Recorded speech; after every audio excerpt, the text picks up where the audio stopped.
Oi, Mayal. Nossa, bom te ver de novo, assim. Nossa, muito feliz de ter você aqui, de ter aceito o convite para conversar e tudo.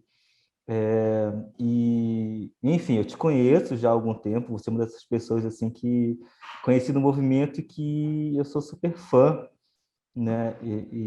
Assim, super fã mesmo.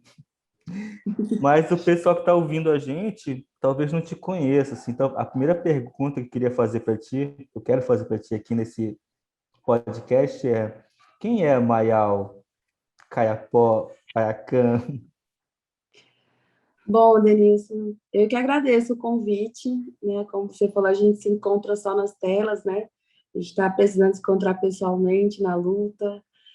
E eu fico feliz por esse momento, porque eu acredito também, né? Eu aceitei exatamente por isso, né? Por você, né? Acredito na luta, também tenho uma grande admiração por você também, e me sinto super feliz de estar aqui. Bom, quem é Maial? O meu nome, né, tem vários outros nomes dentro do meu povo, né, que a gente recebe da nossa família. Então, o meu nome completo é Maial Pampunu Paiacã Caiapó. Né? O Pampunu é um nome mais especial que eu tenho, tanto especial como tradicional, porque é o nome da minha avó, né? É mãe do meu pai. Então, esse nome ela carregou por uma geração e ela deu esse nome, né, para mim. Então, agora eu carrego essa missão de honrar esse nome tão valioso, tão especial, não só para o meu povo, mas para a história, né? Porque eu estou carregando a minha avó nesse caminhar, né?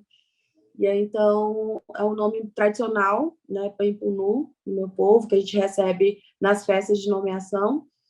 E, além disso, né, pertence ao povo Caiapó, do estado do Pará, né, localizado praticamente no arco do desmatamento da Amazônia, ali, em relação ao Pará. Né?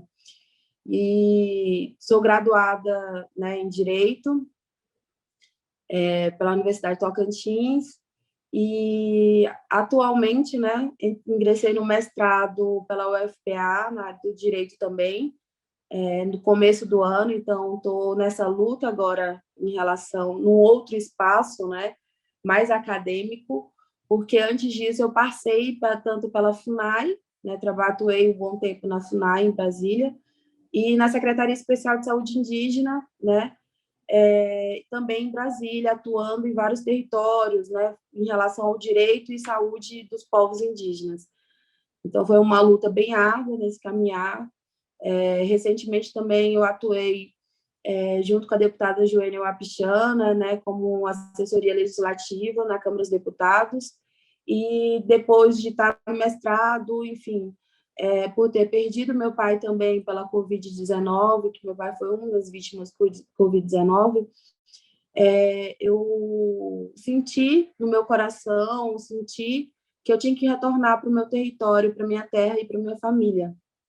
A luta aqui em Brasília é importante, mas meu coração estava pedindo, né, sentir o rio, sentir a minha casa, e aí, então eu retornei para o Pará, né, para ficar junto do meu povo e da minha família.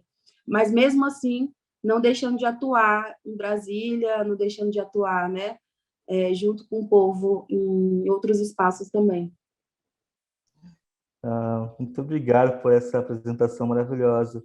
É, de fato, você é do Pará, né? Dos lugares os conflitos entre invasores e indígenas é assim, é desesperador, porque parece que não tem fim, né? Um lugar super de interesse de muita gente que quer explorar a Amazônia. Você falou, né, do teu pai, o Paulinho, e eu lembrei aqui também, ele também estava lá, eu acho que, se não me engano, ele estava lá com a Tuíra, né, lá em 89, na luta contra a hidrelétrica de Cararaú, né? Onde tem até a cena icônica da Tuíra com o facão e tudo. E você, assim como eu também, a gente faz parte de uma geração mais jovem, né, de indígenas que cresceu com esses modelos de lideranças, né, e de lutas também. É, e aí você está em Brasília, advogada, junto com Joênia também, que é uma referência muito importante de liderança indígena, que hoje atua como parlamentar e tudo. Ah, como, como você se sente, assim, ao mesmo tempo fortalecida por uma construção familiar, né, e de parentes também que ajudaram a nossa formação enquanto lideranças indígenas, mas também com um certo peso de carregar o movimento juntos, né? Como é que é ser uma jovem liderança indígena mulher nesse mundo tão violento que é o mundo de luta pelos direitos? Uhum. Eu acredito que... Eu acho que você falou palavra certíssima, assim, né? São lideranças tradicionais, de uma história forte. Você mencionou meu pai, que tem uma história, né, dentro da nossa tradição, do nosso povo Mebengocré, e também a nível nacional, numa luta, né, com outros povos. E minha tia, né, que é a Tuíra, ela soma, né, em relação a isso, com a força das mulheres Mebengocré, né, tradicional. E além de outras lideranças, né, que eu acho que a gente cresceu, né, convivendo, aprendendo com eles, observando, né, a luta desses, né, a luta dela em relação aos nossos direitos, em relação ao nosso território, porque eu lembro bem, né, do contexto histórico em relação a Cararaú, que era o nome, Caiapó também, né? Então, imagina, por que esses empreendimentos, além de destruir nossos territórios, ainda procuram colocar um nome que pertence a gente, né? Que é sagrado para a gente. Eu dei o exemplo do nome da minha avó, né? Que está comigo. E isso eu tenho que honrar esse nome, né? E os empreendimentos sempre tentam colocar nomes indígenas como se estivessem homenageando ou algo nesse sentido, mas não, não é. E aí, então, foi uma luta histórica, assim, tanto do meu pai quanto da Tuíra em relação contra, né, hoje, né, Belo Monte. Mas naquela época, muito diferente, né, de agora, a gente tinha lideranças tradicionais em relação a um outro pensamento, eu acredito, né, outra forma de lidar com tudo isso. E E é exatamente essa trajetória, caminhando junto com eles e aprendendo junto com eles, que eu consegui observar, né? Claro, a gente não aprendeu tudo, né? Mas eu tento sempre colocar nas minhas ações, na minha luta, tudo que eu aprendi com eles. Os conselhos, a forma de lutar, a forma também de acolher as pessoas, sabe, de conversar com pessoas, de conhecer outros povos, né? Então, eu acredito que nisso eu carrego assim isso dentro da minha memória, todos esses ensinamentos deles, e sempre prezo muito por isso. Eu acredito que ser hoje, né, no momento atual, principalmente no que a gente está passando em relação aos nossos direitos, ser uma mulher indígena, né, tá à frente, né, de vários movimentos, né, de várias mobilizações também, tanto no território como fora do território, é muito importante isso no sentido de que eu sempre lembro do ensinamento deles, sabe? Sempre carrego isso, assim. O que meu pai falava para mim, o que minha tia fala para mim. Então, é algo que não, para mim, né, na minha opinião, não é algo separado. o velho e o novo, no sentido velho e os jovens de hoje. Né? A gente tem que olhar para trás, caminhar junto com eles, aprender o que eles falaram para a gente. Eu acredito que tentar, pelo menos, seguir, porque eu vejo que hoje muitos jovens não estão mais tão ligados aos antigos, aos velhos, né? Como se tivesse ficado no passado, mas não, eles são muito presentes, né? E eu sempre lembro do meu pai falando sobre a Constituição, porque o meu povo e ele estavam lá em 1988, na Assembleia Constituinte, junto com outras lideranças, né? E ele falava, com o tempo, quando eu comecei, né, a terminar minha graduação, uma vez ele chegou e falou assim, a gente lutou, a gente conseguiu, né, 2 artigos na Constituição, né, para todos os povos indígenas. Ele falou, o seu avô, o seu tio, a sua tia não sabia ler, não sabia escrever, não sabia falar português, não entendia o português. Agora você está se graduando, está se formando, e é exatamente isso, né? Agora são vocês que vão lutar para garantir. São vocês que vão lutar para manter a história, a luta, né? A conquista, né? Em relação a esse movimento, né? Tanto o artigo quanto tudo isso. Então, no sentido, quando ele fala vocês, é agora, né? É a gente, né? São essas novas lideranças, né? Herdando muito precocemente, também por conta da pandemia, muitos de nós, né, jovens, a gente teve que assumir um papel de liderar o nosso povo agora, né? Prematuramente, por conta de várias perdas do Covid-19. Então, eu acredito que é isso. Tronguei. Nada, nossa, eu fiquei emocionado, assim, porque eu estava lembrando aqui algumas fotos que aparece teu pai e toda a delegação Caiapó, assim, junto com outras delegações indígenas na Constituinte. Realmente foi, construíram condições para que a gente pudesse estar vivo hoje, né? Isso é muito importante, estar com essa memória viva e cuidando para que esse legado continue existindo, né? Pela gente agora.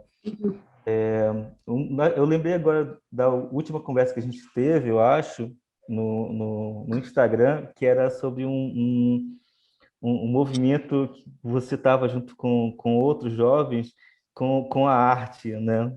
E eu lembrei que a gente participou de um projeto muito bonito também lá da Universidade da Bahia, que juntou muitos artistas indígenas para tratar sobre as questões dos territórios, né? A invasão, violência nos territórios indígenas, que é o projeto Um Outro Céu, né? Que, enfim.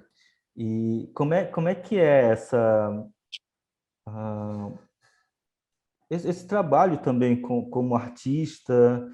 Não sei, se a arte para ti também faz sentido como essa ferramenta de luta e de reafirmação das nossas culturas, identidades.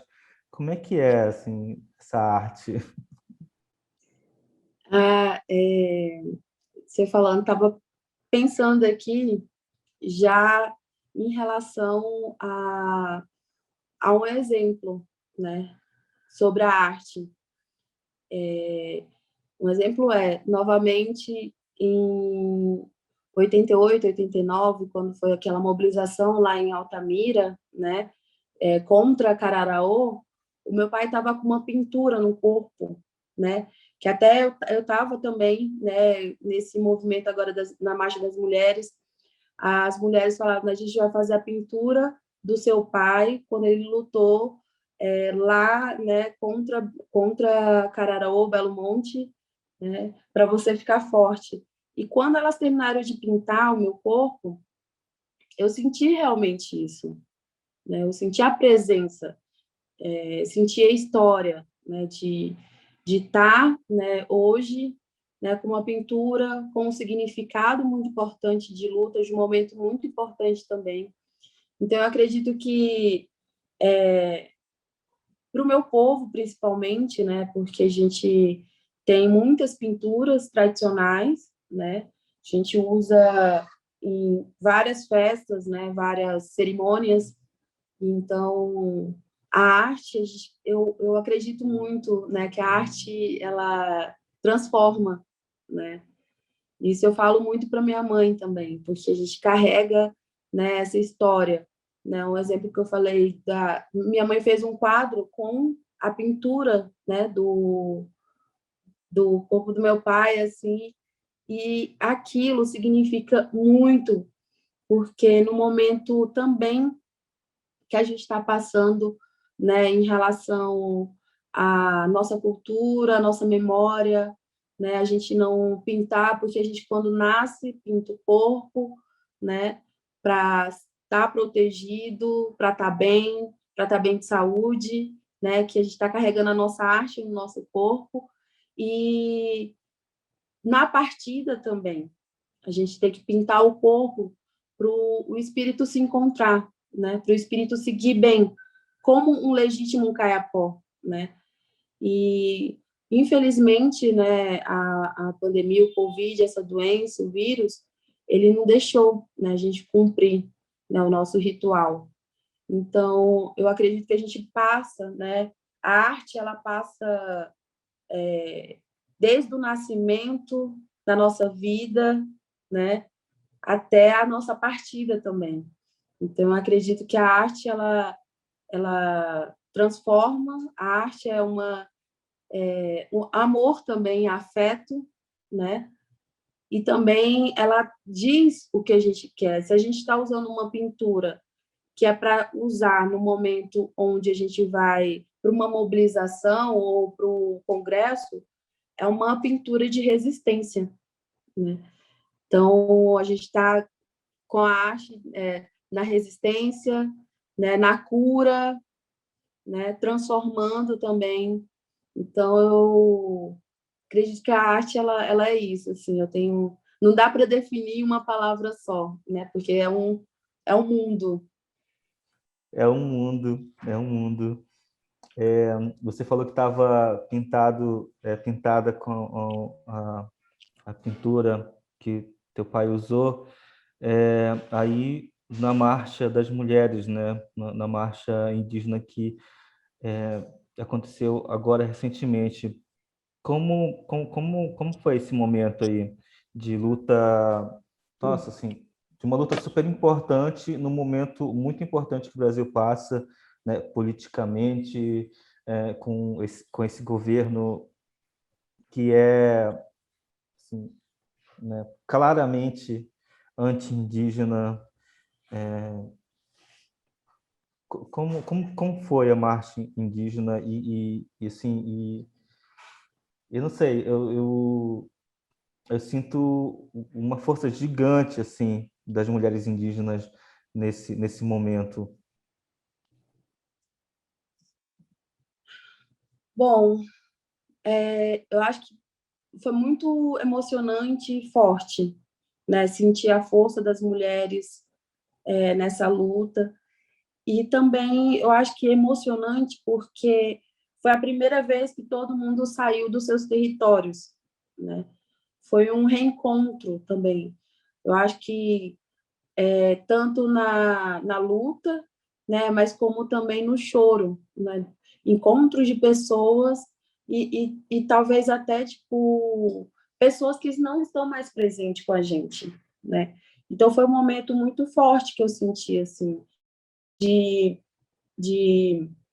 ao mesmo tempo falta, mas também na nossa cabeça sempre a gente tem que continuar, né? Essa luta aqui. Então isso foi importante.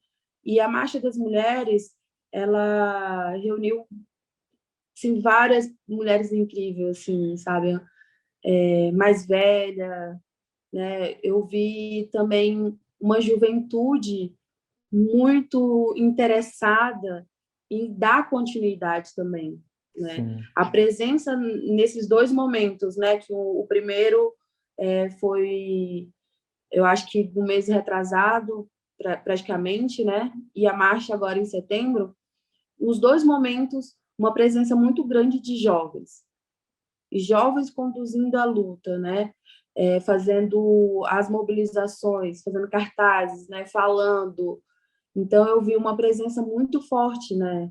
Dessa transformação, ou talvez, né? As pessoas gostam muito de usar essa palavra ressignificação, Sim. mas eu acredito que nesse sentido, sabe, de presença de mulheres, no exemplo, minhas sobrinhas estavam pela primeira vez, né, na Marcha das Mulheres, lutando junto com a tia, junto com a avó, e mostrando. Então, praticamente, parece, eu sinto como se fosse fechando um ciclo, iniciando outro, sabe? Passando, né, essa luta para essas pessoas agora também, né? Para gente da É, nossa geração e também, né, agora, né, de uma galera muito nova, né? sim, Então a gente acaba virando ancião. eu sinto super isso, assim, eu vejo crianças que eu vi, assim, curumim, que hoje já são tudo super na luta, adultas, eu fico, quanto tempo passou? Para quem não conhece ou não está ligado na marcha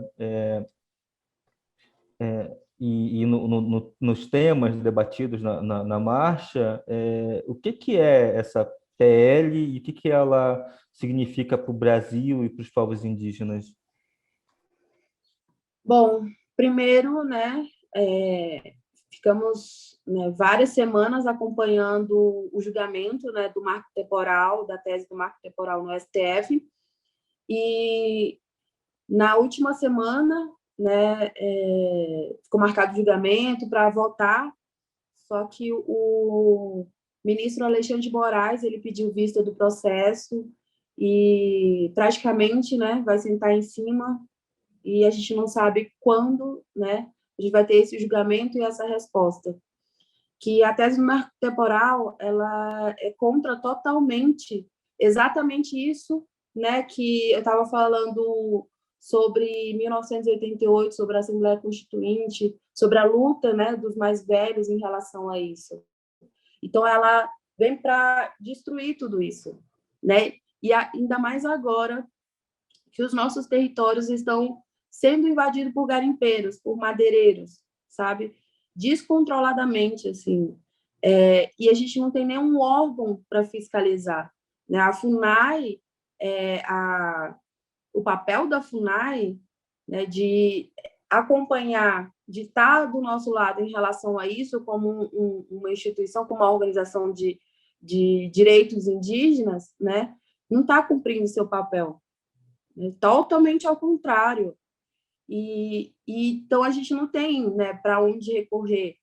A gente está protegendo o nosso território com a nossa vida. Né? Lideranças indígenas fazendo monitoramento da terra indígena, né, para expulsar garimpeiro sem nenhum apoio, né, sem nenhuma proteção. Então, e além disso, no legislativo, né, em relação à Câmara dos Deputados, está tramitando um projeto de lei que ele foi aprovado na Comissão de Constituição e Justiça, né? O mérito foi aprovado e então agora falta ir para a plenária da Câmara dos Deputados e até o momento a gente não sabe quando também.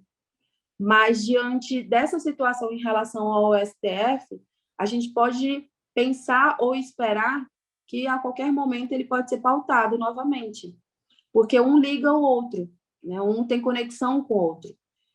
E esse PL, né, 490, é um projeto de lei absurdo, que é exatamente liberar as nossas terras para esses grileiros, para invadir, é legalizar algo ilegal dentro das nossas terras, né, que a gente está lutando para proteger o nosso território. Então, são duas situações, dois momentos, né, muito graves que a gente passou, que a gente está passando, porque essa luta, essa mobilização toda em Brasília, de várias lideranças saindo dos seus territórios, né, diante de uma pandemia, é porque a gente está protegendo algo muito maior, né, tanto nas nossas vidas como no nosso território, né, que a gente tanto lutou. E é muito triste ver hoje essa situação, porque No território Caiapó, né, no território do meu povo, no meu território, constantemente está entrando garimpeiro. Já não tem mais controle. Poluindo o rio. Na hora que você começa a entrar de barco dentro, numa parte do território, o rio está marrom. Né? Quando você pega assim na água, chega a sair óleo, né? Você não tem condições de nada, de uso, nada, né? É a morte de um rio, é a morte de uma história. E aí, então a gente já tem essa situação e tem esse projeto de lei 490 e esse julgamento do marco temporal que favorece o uso ruralista, que favorece essas pessoas que estão fazendo isso, né? Então, a nossa luta hoje, nessas mobilizações que recentemente, né, aqui em Brasília, é contra, né, esse projeto, né, esse projeto, né, contra os nossos direitos. Então, resumindo, é isso. Não, é um projeto genocida, né? Inclusive, porque liberando mineração, extração de madeira, construção de hidrelétrica, tudo é um projeto que, no final das contas, vai, vai matar só a gente, né? Claro, e a floresta e toda a biodiversidade assim, é um tema que a sociedade brasileira deveria estar em alerta, porque afetar as terras indígenas, os territórios indígenas da Amazônia, vai voltar para outros territórios, né? Tipo as cidades. Mas, enfim, a luta continua, como sempre dizemos. Bom, Mayal, se você quiser dar algum recado final, alguma coisa que você queira falar, é o tempo para você ficar livre para falar. Eu acredito que meu recado... Barulho. Espera o barulho. O meu recado, eu acho que tanto para vários jovens, né, que segue, né, você, né, como um exemplo em relação, você transmite, né, o seu recado pela arte, né? Enquanto a gente está também, né, vários parentes numa mobilização, né, então a gente está em vários espaços, né? E eu acredito que é um momento muito importante, né, para a gente se atentar o que está acontecendo, né, em relação tanto no Congresso Nacional quanto no STF, e eu acredito chamar mais jovens para poder estar presente, para poder estar lutando junto, porque essa responsabilidade agora é nossa, né?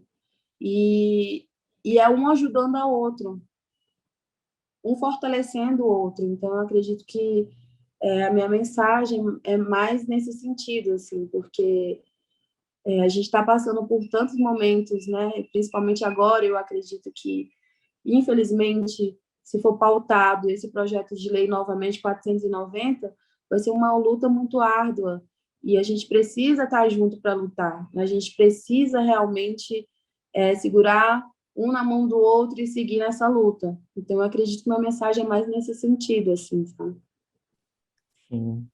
Muito obrigado, Mayal. E é isso, gente. Venham para a luta junto conosco, que unidos venceremos. Muito legal.